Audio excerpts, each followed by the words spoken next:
Hi, in this video, I will be showing you how to get Universe ID Roblox.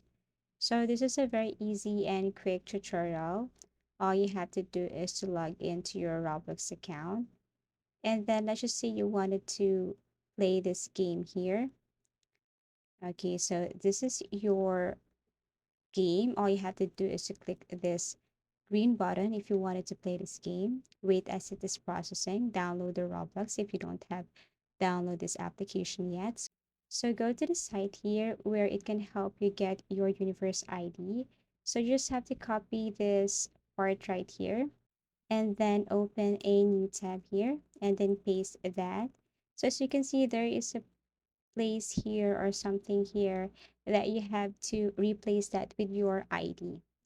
Okay, so all you have to do is just simply copy this ID from your game and then replace the place ID here with the number that you have copied from your Roblox game.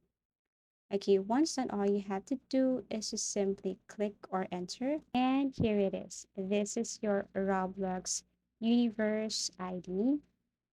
And all you have to do is simply copy this one and paste it somewhere. For example, if you want to paste it to your notepad or share it to your friends or to someone, all you have to do is copy this one and share it to anywhere you wish. Thank you for watching and see you in our next videos.